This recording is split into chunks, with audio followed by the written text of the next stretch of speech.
Hello there. Once again, Haley forgot to close out her other browsers. Gonna lose signal if I don't do that. Do that every week. Welcome to Thursday Night Wine About It. I'm here with you on the Facebook page at Basically It Meals.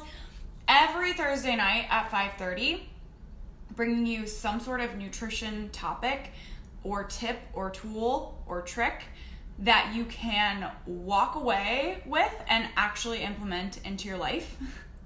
Unlike doing a Google search on something where you get 1,000 pieces of advice and you have no idea what to actually do. So, welcome. Tonight we're talking sleep routine. And if that word makes you feel like, what the heck is she talking about? Then you need it more than anyone. So, whether you know it or not, you have a sleep routine. You just didn't create it and you didn't optimize it to work for you.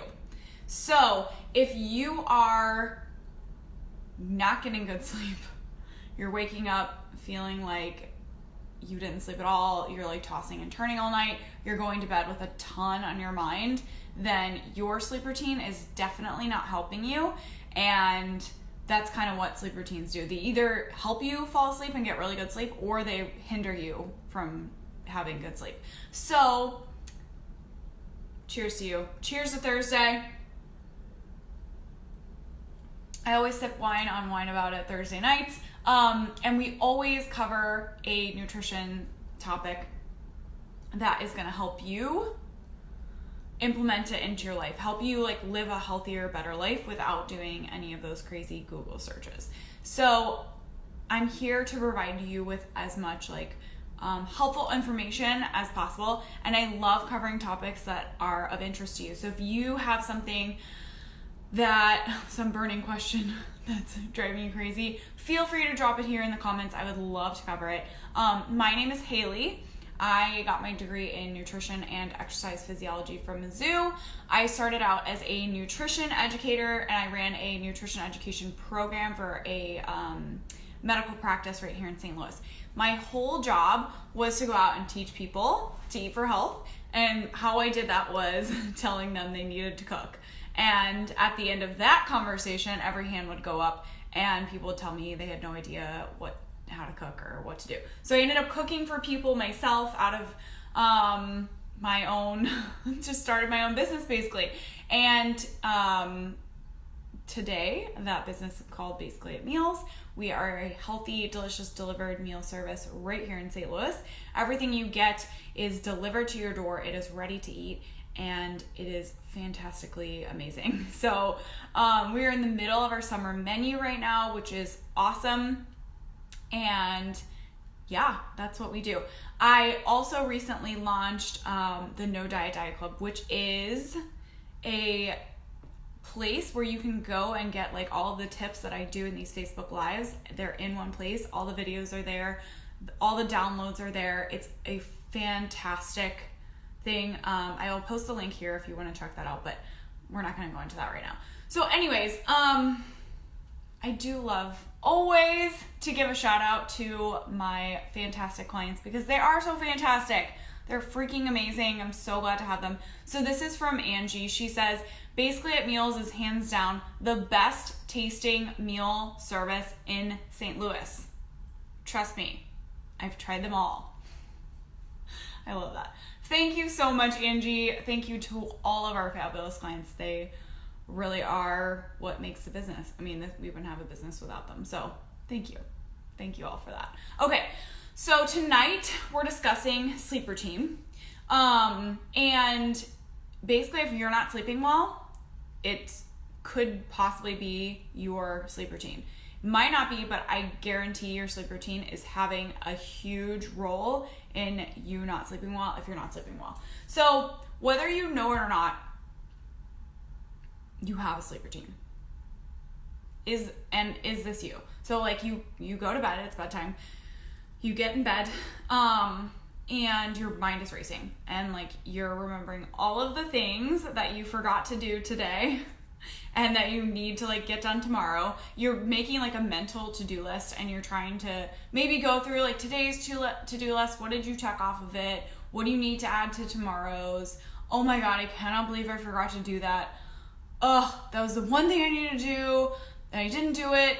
And you do finally fall asleep, but then you're tossing and turning the whole night, and it just isn't restful. You wake up feeling like you didn't even sleep that well, and like you just want to hit the snooze button like over and over for the rest of the day.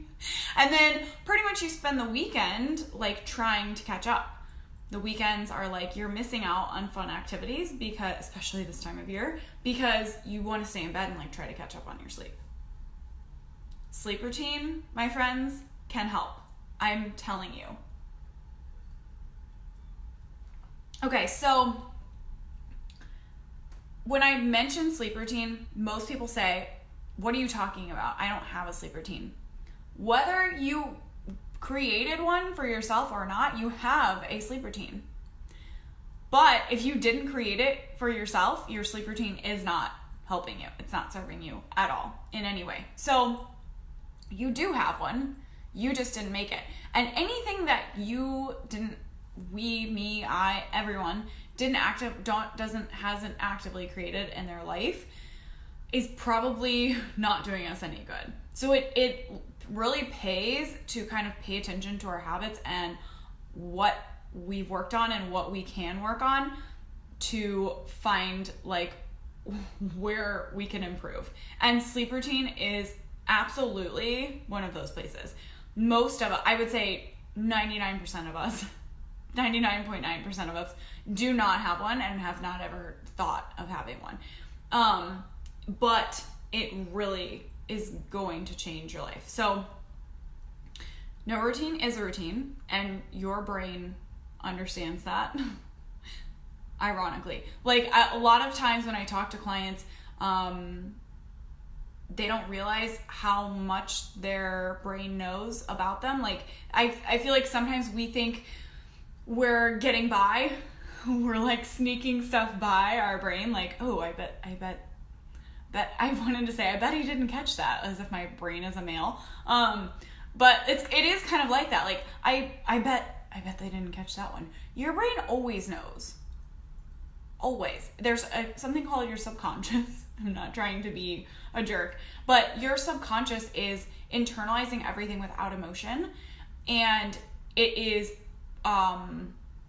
manifesting that in your life. So whatever you're telling it consciously, that you don't even realize you're telling it, it is absorbing. And I got way off topic. We're talking about sleep routine, but this is kind of the same thing. Like, so no routine is a routine, and our brain will still understand that when we get to bedtime. And this passively created, because you didn't really create it, it's just, it is what it is, and you didn't have any part in it, is probably the reason that you're not sleeping well. So our brains love to predict the future. This is why surprises are so fun, because we're like, what is going to happen? That's why it's so fun. That anticipation makes it so fun. This is why we always want to know what's going to happen next, even if like we don't want to know. Like we're always asking what is going to happen next, even consciously. Like this is so deep. Wanting to predict the future is so deep in us that we will ask to know what the future is. And we always want to know. You know, if you've just done a job interview, like you want to know, like what is going to happen? What is going to happen with my job? Like, am I going to get the job? Am I not going to get the job? If you've just had like an argument with your boyfriend or your kid, it's like, are we going to break up or are we not going to break up? I don't know. Like we always want to know. And that's so deeply ingrained in us. And that goes down to a hormonal level as well. And our hormones really control the way we feel and how our body responds to everything. So our brain subconsciously, like below our conscious level, wants to know what's going to happen next. And it's always trying to predict that. And it always is predicting that. So no sleep routine. Whatever is leading up to your bedtime, it's predicting what the next event is going to be, if this makes sense. So let's say towards the end of the evening, you are, trying to get your kids to bed. And you're arguing with your one kid, you're trying to get them into their pajamas, they're not listening. And then you are, maybe you're arguing with your husband about trying to get the kids to bed. And then you're trying to find your, toothbrush so you can brush your teeth, and you can't find it. And then you're yelling at your other kid, did you take my toothbrush? I don't know. And then you're, get in bed and you plug in your phone, and you're looking at your phone, and you're stressing out about the emails that you have in your inbox. And then you shut off your phone and try to go to bed. Okay, so what your brain is predicting is going to happen next is not sleep. The last thing it's going to predict for that situation is sleep. It's going to predict maybe a fight or flight response because you're stressed out. So it's going to say, oh my gosh, maybe we have to get ready to run away really quickly, or maybe we have to get ready to hide. It might be predicting that you're going to go drive to the office because your mornings are really stressful, and that's what happens in the morning. You get stressed out and then you leave for work. So whatever's happening, whatever that situation is that's leading up to your bedtime, that's your sleep routine, and your brain is going to predict the next step following all of those things. And the reason your sleep routine isn't helping you is because it's not the same. Do you understand? Like, if it's the same, your brain knows what's coming next. But most people's evenings are always different. They rarely have like consistency and continuity. So every night they're not doing the same exact thing, and so their brain knows what's coming next. Every night they're doing a different thing, and their brain has no idea what's coming next. It's guessing. And when it guesses, it releases hormones in anticipation of what it thinks it's going to happen. Does that make sense? So if it's releasing hormones in anticipation of this, what it thinks is going to happen based on what you just did, and you didn't just tell it, you didn't actively choose what you just did, it is not going to be releasing the hormones that you want it to release. It's going to release adrenaline or, some other stress hormone, not melatonin, which is going to help you relax and fall asleep and sleep deeply and amazingly and wake up feeling like awesomely refreshed and not spend the weekend trying to catch up. Okay, so think the good analogy for this is Pavlov's dogs. This is actually Pavlov's dogs. I was just thinking about this the other day. That is one of those studies that could have been completely overlooked. It's so small. It's so minuscule. Dogs drooling. Who gives a flying bleep, bleep, bleep? Honestly, dogs drooling because of food and a bell. But that study is like the cornerstone of how our bodies react. Everything that happens in your life, not externally but internally in your body, is an example of Pavlov's dogs. Your body is, your brain, your body, your chemicals, your hormones are always trying to predict the future. And in that case, it was shown visibly. Normally we don't see it because it's all these little things going on inside of us. We have no freaking clue that they're happening, and we never see like actual visual proof of them. But in the case of Pavlov's dogs, we saw dogs drooling in response to an event. Drool is an unconscious, like that's an unconscious, like not hormonal, but an unconscious response, but it's visible. We can see that drool. And so when those dogs drooled because of the bell, that is like what is really happening inside of our bodies, not visibly, all the time. There's always a bell. If you don't, I just skipped over the fact you might not even know what that study is. So Pavlov's dogs, he would ring a bell and then he would feed the dogs. And he did this over and over and over again. Ring a bell, feed the dogs. Ring a bell, feed the dogs. And so it got to the point where if he rang the bell, the dogs would start salivating. Crazy, right? There was no food. At a certain point, there was no food. He was just ringing a bell. But their brain was like, oh, we know what's happening next. Bell, food, drool, okay? We're about to eat. So our bodies do the exact same thing. We want to know what's happening next. So there's always something drooling inside of us. We just don't know it. And we're always predicting that. And so you're really going to benefit if you can kind of capitalize on that and give your body signals as to what's going to come next, because your body is going to prepare for that in the right way. It wants you to succeed. It wants you to wake up feeling amazing. It doesn't want you to wake up feeling like you didn't sleep and spend your whole weekend missing out on fun activities. It wants you to feel your best. So you have to use this to your advantage, and sleep routine is a way to do that. So when you create that routine and you optimize all of that system, you are going to sleep like a baby, and you are going to wake up feeling like you just slept the entire weekend and you're like, oh, instead of groggy though. If I sleep the whole weekend, I like really feel terrible. I never ever want to do that. So just imagine falling asleep fast, no issues. Like literally 10 minutes, lights out.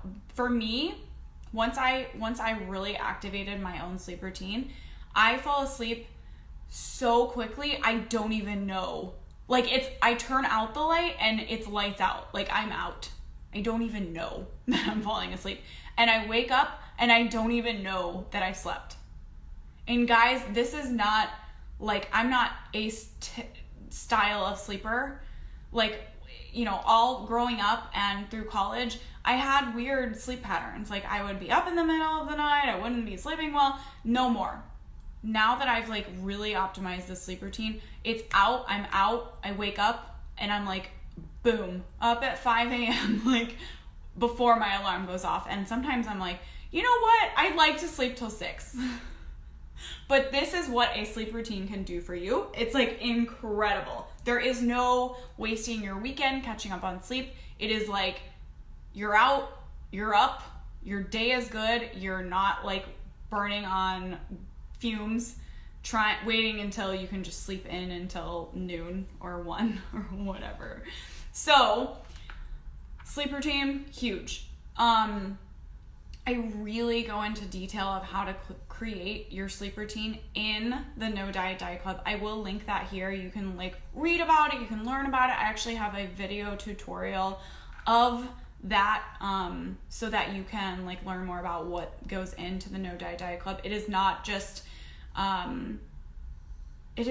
like cooking. It's not just sleep routine. It is like how to have a healthier life, but more simply, without doing a million Google searches, without hiring a personal nutritionist for hundreds of dollars, without just wondering if you're doing the right thing for your health. It's all in one place. It's broken down. You have me walking you through all of it, and you have amazing content like creating your own sleep routine, which is amazing. So I will link that here. You can check that out here. I highly recommend just reading that page and seeing like if that sounds like something that's going to be helpful for you. So anyways, wine is what's really important on Thursdays. Am I wrong? So Sarah Sabinson is my fantastic wine sponsor. We love her over here. She is always helping us drink the best, most tasty, organic, no sugar added wines. She loves working with women who love wine just like me, but don't want to feel crappy the next day just because they had a glass of wine. Am I right? Like that happens. You have some wine, a little bit of wine even, and you wake up the next day feeling awful. And it's like, what the heck happened? Like I had 1 glass of wine. So the reason that happens is because your wines have sugar added and they have preservatives added, and they're not organic and they're terrible. And you just don't even realize that they're not terrible, but they're going to make you feel not so great the next day. So Sarah Sabinson always provides me with these fantastic wines. This one is Etnico, forgive my pronunciation, Etnico Cabernet Sauvignon Malbec combo. It's delicious and amazing. honestly, you guys, she's not steered me wrong in terms of wine. All of her wines are amazing. Like, I really do like them all. My favorite are these little canned rosés.